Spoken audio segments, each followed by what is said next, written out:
Magandang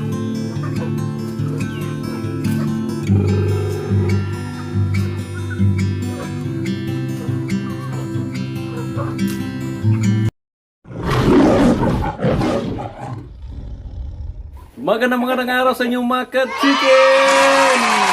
Okay, kumusta po kayo mga ka-chicken? Welcome back dito sa ating channel mga ka-chicken.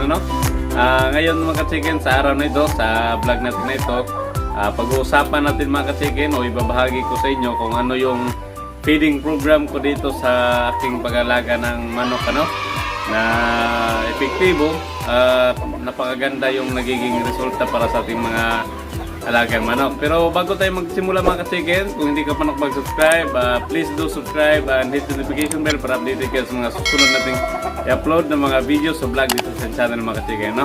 Okay, ayan, simulan na natin mga ka-chicken. Ayan mga ka-chicken, tungkol sa feeding program natin mga ka-chicken, marami na ding nagtatanong dito sa atin kung ano yung feeding program natin dito sa ating manukan. Sa pag-alaga natin ng manok, simula day 1 or day old hanggang mga ka-chicken, ready to lay mga ka-chicken. Simula day old mga ka-chicken, pagkapisa nila mga ka-chicken, pag nilalagay na natin sila sa brooder, pinapakain po natin dyan mga ka-chicken ay chick booster. Ayan. Nabibili tayong mga chick booster mga chicken sa mga agribit o sa mga poultry supply, o pwede kayong bumili mga chicken mga tulad ng Integra 1000, GMP1, maraming klase yan mga chicken. Mayroon pa yung mga Fireblaze 1000, ganyan mga chicken, yung mga 1000 o yung mga chick booster talaga mga chicken. Yung pagbibigay ko sa kanila mga chicken ng chick booster ay from day old hanggang day 30 mga chicken, hanggang sa isang buwan nila yung pagbibigay natin ng chick booster sa kanila mga chicken. Ayan mga chicken, sa first 30 days old ng ating mga alaga, para maging malusog at mabilis silang lumaki, nagbibigay tayo sa kanila ng chick booster mga chicken. Kasi yung chick booster mga chicken ay napakaganda yung mga nutrients o vitamins na kinakailangan para sa ating mga sisiyo. Pagdating naman nila mga chicken ng pag-start nila ng pag day 31 hanggang 2 months, yung binibigay ko naman sa kanilang mga chicken ay yung mga starter feeds. Doon na tayo mga chicken sa mga chicken ng mga feeds. Bigay ko sa inyo halimbawa ng mga Integra 2000, yung GMP2, ganyan mga chicken. Yan na yung binibigay natin mga chicken sa ating mga alagang manok. At saka mga chicken, pagdating naman nila ng day 61 hanggang mga chicken, mga pag 3 months sila mga chicken, nagbigyan ako sa kanila mga chicken ng yung mga mga crumble mga chicken, medyo mura kasi yun. Medyo mura kasi mga chicken yung broiler crumble o yung tinatawag na BFC, broiler finisher crumble, BFC. Yan yung binibigay ko sa kanila. Pero dyan mga chicken, sa stage ng nila, pagdating nila ng 3 months, nagbibigay na ako sa kanila mga chicken. Nag-start na ako sa kanila mga chicken, naghahalo ng mga forages na pakain mga chicken, tulad ng sola, madre de agua, darak, sapal ng liyog, at saka yung iba pang mga mga chicken, tulad ng kangkong, dyan inahalo ko na dyan sa kanila mga chicken sa pakain nila. Kasi nakatipid na tayo, nabibigay pa natin yung mga natural na mga masustansyang pagkain para sa ating mga alaga manok. Pagdating nila ng 3 months mga chicken, yun nga, pag 4 months to 5 months, ang mga maintenance pillet na yung binibigay ko sa kanilang mga chicken. Dito nagbibigay ako sa kanila ng GMP3 yung binibigay ko sa kanila. Pwede din ka magbigay mga chicken ng Integra 3000 Pero yung mga feeds na yan mga chicken, yung mga commercial feeds na yan ay hindi purong feeds ang binibigay ko mga chicken. Hinahalo ko na lang yan sa mga forages natin sa ating pagpakain sa kanila.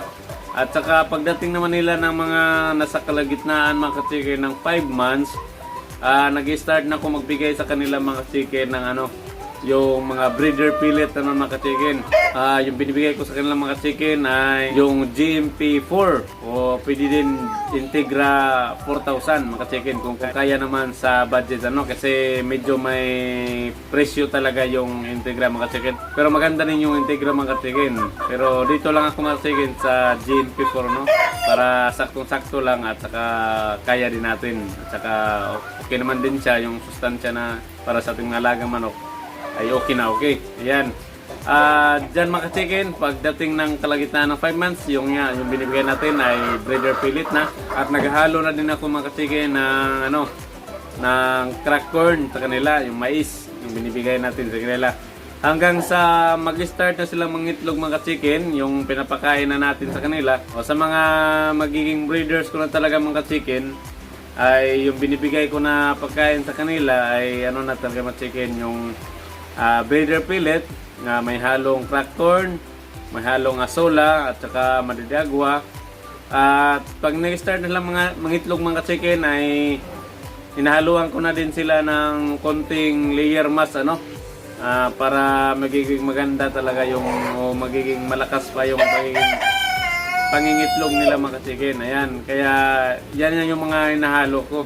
At saka continuous mga chicken, pag na sila, nangingitlog na sila, yan yung binibigay ko sa kanila na pakain para sa ating mga breeder na talaga mga chicken, At saka kung nagko-condition naman ako sa kanila mga chicken, o example, yung nagpa-priming ulit ako sa kanila sa ating mga breeders, ay binibigyan ko lang sila mga chicken na yung breeder pellet at saka yung asola at madidagwa, pagbalik na naman ng pagpangingitlog mga chicken, yun naman yung binibigay natin na pakain sa kanila. Kaya maganda talaga mga chicken. Yan yung mga nagiging feeding program ko dito sa kanila mga chicken. At nag-start ako wet feeding sa kanila mga chicken. Paglampas 2 months na nila mga chicken, Diyan nag-start na ako mag-wet feeding mga chicken. Kasi pag mag-wet feeding tayo mga chicken, yung kagandahan, pwede na tayo makapaghalo ng mga sola, madidagwa, kasi maganda na yung pag-mix natin sa kanila kung naka-wet feeding tayo.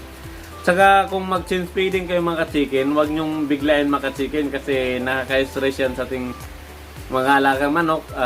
Huwag natin biglain para hindi sila mabigla o yung katawan nila ay hindi mabigla kung bigla tayong magpapalit ng pagkain sa kanila. Unti-untiin natin mga chicken yung pagpalit sa kanila mga chicken sa pag-change feed. Halimbawa mga chicken, simula chick booster papuntang starter, dito mga chicken sa akin, pagdating nila ng 3 weeks old, yung chick booster mga chicken ay binibigay ko sa kanila nasa 75% at saka 25% na starter feeds. Ganyan yung binibigay ko. Pagdating naman nilang 4 weeks old, yung binibigay ko sa kanila mga chicken ay 50-50.